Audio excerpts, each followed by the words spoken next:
Sa buwang ito, mag-400 na ang napapatay na di mano mga sangkot sa droga.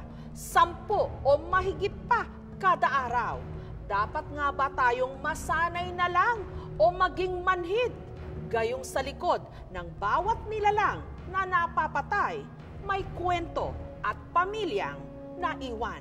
Kung ayaw ninyong mamatay, ayaw ninyong masaktan, huwag kayong umasa dyan sa mga pare pati human rights, hindi nakakapigil yan ng kamatayan. So huwag ninyong gawin, tapos nandiyan ka, nakabulagtad. And you are portrayed in a broadsheet na parang Mother Mary cradling the cadaver of Jesus Christ. Ayan yung mga yan magdramahan tayo dito. Ang tinutukoy ni President Rodrigo Duterte sa kanyang unang SONA o State of the Nation Address. Ang litratong ito, kuha ng photojournalist ng Philippine Daily Inquirer na si Rafi Lerma. Basta pagdating namin, na-assign daw kasi si Rafi na kunan ang mga sunod-sunod na patayan nitong mga nakaraang linggo na may kinalaman di umano sa droga.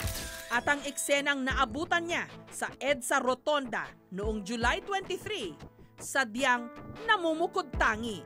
I've seen yung mga naka-tape, yung mga naka-masking tape. Pero among them, ito yung nagka-face na yung namatay for me na may grief in one picture na malaking sinasabi niya. Ang nakahandusay sa larawan, si Michael Sharon, kasalukuyang nakaburol dito sa Pasay. Ang babae sa larawan, ang kinakasama ni Michael, si Jenny Lynn. Nagpaalam lang daw sa kanya si Michael na mamamasada nung gabing yon. Hanggang nabalitaan na lang niya na binaril si Michael. Dinidikit ko nga yung labi niya sa ganito ko kasi baka meron pa eh. Maasa akong meron pa eh. Pero pagdating ko, wala na eh. Wala nang buhay yung asawa ko. Ang piraso ng karton na may nakasulat na pusher na para bang tumutukoy kay Michael, mariing pinabulaanan ni Jenny Lynn. Nagtutulak ba ng drugs yung asawa? Hindi po. Hindi po totoo yun. Nag-sidecar lang siya kasi wala na kami pang almusal. Hindi po yan totoo eh. Wala pong totoo dyan. Ang sakit po tanggapin. Ganito yung nangyari sa asawa ko. Marami namang iba. Bakit siya pa? Alam ko, hindi ko... Kahit kayo, alam niyo po yan, hindi niyo na po babalik yung buhay niya. Ayoko na, ayoko na, ayoko na, ayoko na, Nay. Ayoko na, ayoko na. Ang hirap tanggapin.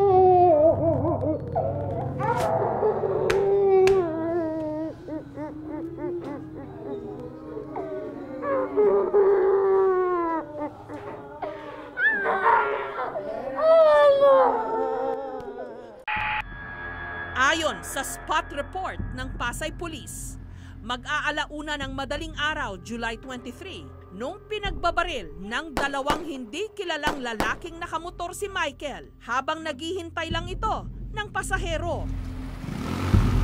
Hindi na mabibigyan ng hustisya yung asawa ko eh. Alam ko po yun eh kasi hindi naman po namin alam kung sinong gumawa nito. Iniimbestigahan, mapapabilis ang investigasyon sa pakikipagtulungan ng taong bayan.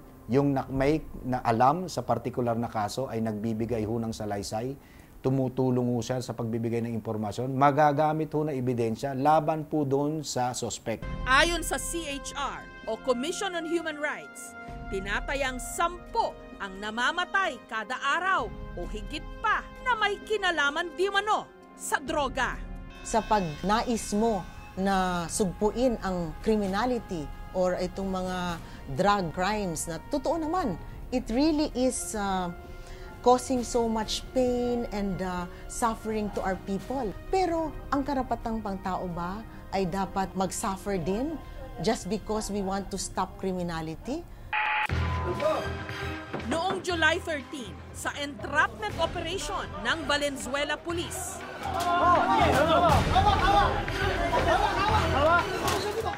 Nakunan si Danilo Dakutanan na lumabas sa bintana at umakyat sa bubong habang tumatakas sa mga pulis.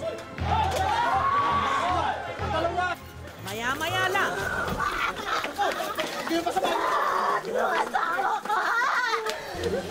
ayon sa pulis, nagkaroon daw ng engkwentro. Nanlaban di mano si Danilo. Nung mako-corner na siya, pinutukan niya yung mga tao natin. Kaya wala kami nagawa, kundi gantihan siya ng puto.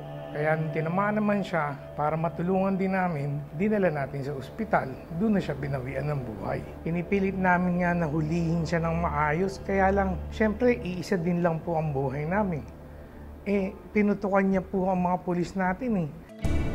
Kwento ng misis ni Danilo na si Jovi, nagtutulak daw talaga ang kanyang mister. Wala raw kasi itong permanenteng trabaho. Kaya lang po naman nagbebenta yung asawa ko kasi nga po, kulang po kami sa pang-araw-araw. Tsaka yung pang-upa po namin, doon po namin inaano. Pero simula raw, nung naupo si Duterte bilang bagong Pangulo, at nalaman ni Danilo ang mas pinaigting na kampanya laban sa droga, nag-lie-low na raw ito. Ngayong wala na ang kanyang mister, hindi malaman ni Jovi kung paano niya itataguyod ang 3 niyang maliliit na anak. Masakit po sa akin kasi bata pa lang po, wala na po silang ama. Tuwing gabi po hinahanap nila yung ama nila. Dahil sa pagtulog ng mga anak ko, lagi nilang hinahanap. Hindi ko alam kung paano sasabihin sa mga anak ko.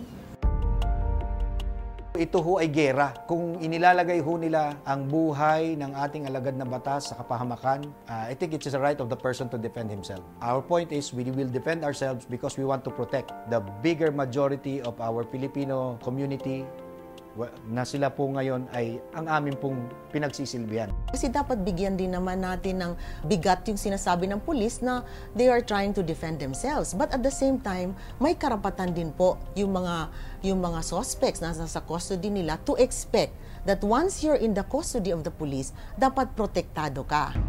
Mainit na issue ngayon sa ating lipunan ang kampanya o gyera kontra droga. May mga pabor, meron ding kontra. Pabor para mabawasan mga adik. Kasi di ba kawawa naman yung mga pamilya nila na naiwanan. Kunyari may mga anak tulad ko. Tanong naman ng mga kontra, bakit humantong ang lahat sa ganito? Wala na raw bang karapatang pantao? Wala na raw bang halaga ang buhay ng tao?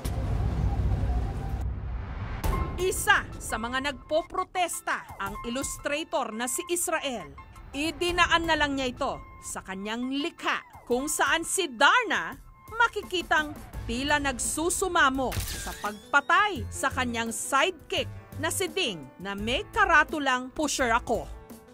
Meron ding mga bumatikos sa iginuhit ni Israel, pero paglilinaw niya, iba't iba kasi yung level ng pag-intindi ng tao. Let's say, okay, merong napatay na hindi mo kilala, parang wala lang sa'yo. Pero pag, let's say, kapatid mo, kamag-anak mo, tatay mo, o anak mo, mapatay, iba na yung dagok nun .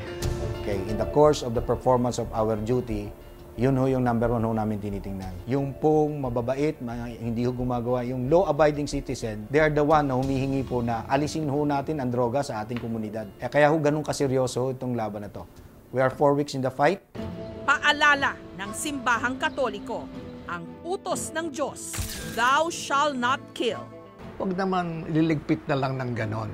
Miski yung mga taong hindi naniniwala sa Diyos, mahirap tanggapin yung ang buhay ng tao ay magiging parang mura. No? Basta papatay mo kung gusto mo. Panalangin ko lang sana, unti-unti umunti na ito para naman kahit paano bumalik tayo sa pagiging normal dito sa ating bansa. Samantala, humahaba ang listahan. Dumarami pa bilang ng mga patay. Kung gyera ngang maituturing ang labang ito, meron nga bang panalo? O lahat ba tayo talo?